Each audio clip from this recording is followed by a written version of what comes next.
Hello दोस्तों, good evening. तो चलते हैं अब हम लोग देहरादून शहर को छोड़ के दिल्ली शहर की ओर। तो हम लोग पहुंच गए हैं रेलवे स्टेशन देहरादून और ये रही हमारी ट्रेन। तो ट्रेन में सफ़र करने का आनंद आज पहली बार उठा रही हूँ। तो अब हमारी ट्रेन चलती बनी है दिल्ली की तरफ। ये देखिए, मैं फर्स्ट बार बैठी हूँ और हम चलते हैं अब दिल्ली की तरफ। तो हमारी ट्रेन हौले हौले आगे बढ़ते हुए पहुंचती है हरिद्वार। तो हम लोग हरिद्वार पहुंच गए हैं। ये रही हर की पेड़ी का सुंदर सा नज़ारा। तो चलिए भाई। हेलो दोस्तों, गुड मॉर्निंग। जय माँ धारी देवी, जय हीरामणि माँ। तो कैसे हो आप लोग? आशा उम्मीद है कि सभी लोग स्वस्थ होंगे, मस्त होंगे और तंदुरुस्त होंगे। तो भाई मैं भी एकदम ठीक हूँ और मेरे आज के ब्लॉग की शुरुआत हो रही है सुबह के 8:30 बजे से और दिल्ली शहर से भाई। तो मैं आई हूँ यहाँ पे।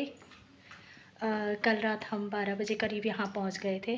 उसके बाद मैं सो गई थी यहाँ पहुँचने के बाद, क्योंकि काफ़ी लेट हो गई थी और नींद भी बहुत तेज़ आ रही थी, तो मैं सो गई थी भाई। तो कल रात को मैं वीडियो नहीं बना पाई। तो आज दिखाती हूँ आज हम यहाँ क्यों आए हैं। उसके लिए आपको ब्लॉग में बने रहना होगा।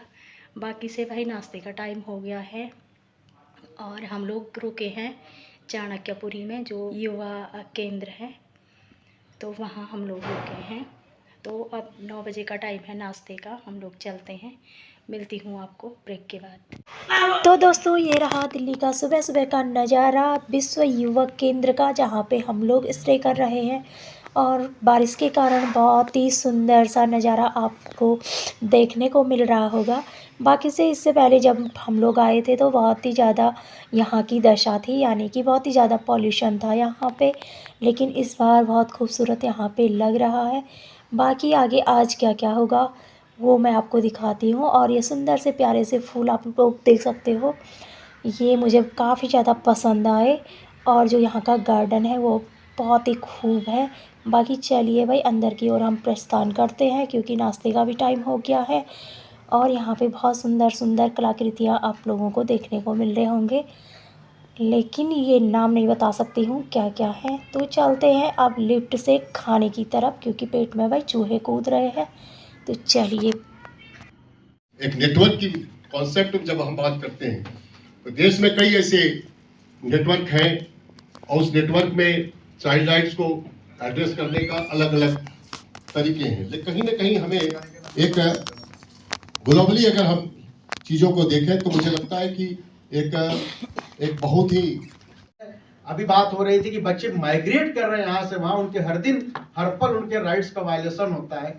जिनकी अस्तित्व का खुद का संकट हो, उनके पार्टिसिपेशन पे काम करना, उनके पार्टिसिपेशन को सुनिश्चित करना अपने आप बड़ा चुनौती है। एक बार इकट्ठे आए हैं, बहुत शॉर्ट नोटिस पे आए हैं और हम लोग का सोच यही है कि जब हम लोग इसको नेशनल नेटवर्क के फॉर्म में आगे ले जाएं। जो बात हो रही थी बहुत सारे चाइल्ड प्रोटेक्शन पे, अर्ली चाइल्ड डेवलपमेंट पे और ढेरों और भी नेटवर्क्स काम कर रहे हैं। तो एक पैरेलल नेटवर्क नया करने से ज़्यादा इम्पोर्टेंट ये था कि चाइल्ड पार्टिसिपेशन को या बाल सहभागिता को कैसे सेंटर में रख करके जो जो ऑलरेडी नेटवर्क्स हैं और जो संस्थाएं, यहाँ तक कि संगठन, यूथ कलेक्टिव या इंडिविजुअल बच्चों के साथ में काम कर रहे हैं, वो एक नेटवर्क पे आ सके।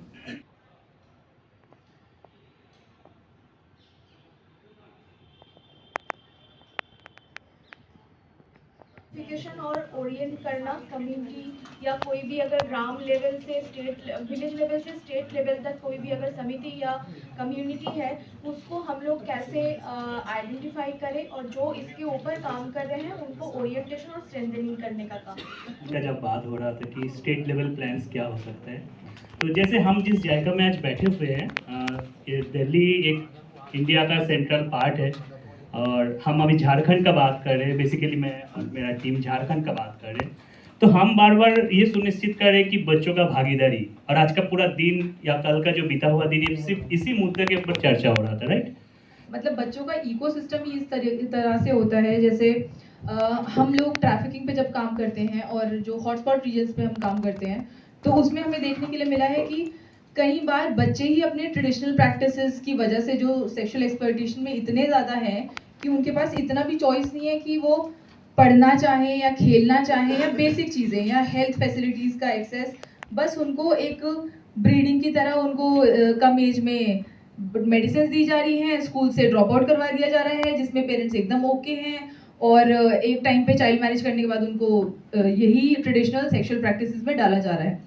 बहुत चीज़ें जो हमें नहीं पता है वो आसपास हमें बात करके पता लग रहा है। इसी तरीके से बच्चों के लिए ये लैक होता है कि ऐसी मीटिंग्स, ऐसे क्लब्स बच्चों के लिए नहीं है जहां वो खुद से अपनी बात कह करके अपने लिए नए कानून नियम में कोई भी अमल करवाना चाहे तो वो कर सके। तो यही बच्चों के लगभग वही मुद्दे हैं, लेकिन उत्तराखंड में भी हम जब सब पर्यावरण को लेकर था, जलवायु परिवर्तन को लेकर, इन 3 मुद्दों पे हम लोग बात करेंगे।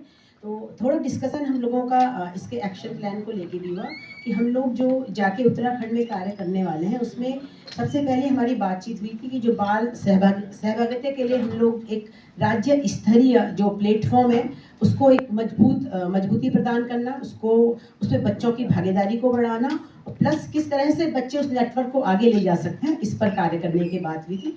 और एक जो काम पे हम लोग की बात हुई है वो बच्चों की सहभागिता के लिए जो प्रावधान हैं हमारे राज्य में, उन प्रावधानों पे स्पेशली 3 मुद्दे जो हमने डिसाइड किए हैं, शिक्षा, सुरक्षा और पर्यावरण को लेकर। तो दोस्तों फाइनली 2 दिन की कार्यशाला हुई ख़त्म और रात के बज रहे हैं 8, तो हम खाना वाना खा लेते हैं।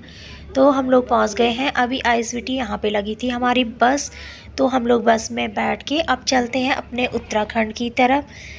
तो फाइनली हम लोग ISBT से निकल चुके हैं बाहर। तो दोस्तों आज की वीडियो को यहीं पे करते हैं एंड आशा उम्मीद है कि आपको वीडियो पसंद आई होगी। वीडियो पसंद आई तो प्लीज़ यार वीडियो को लाइक करें, कमेंट करें, शेयर करें और मेरे चैनल को ज़रूर सब्सक्राइब करें। मिलते हैं ऐसे ही नई वीडियो के साथ, तब तक के लिए टाटा बाय बाय।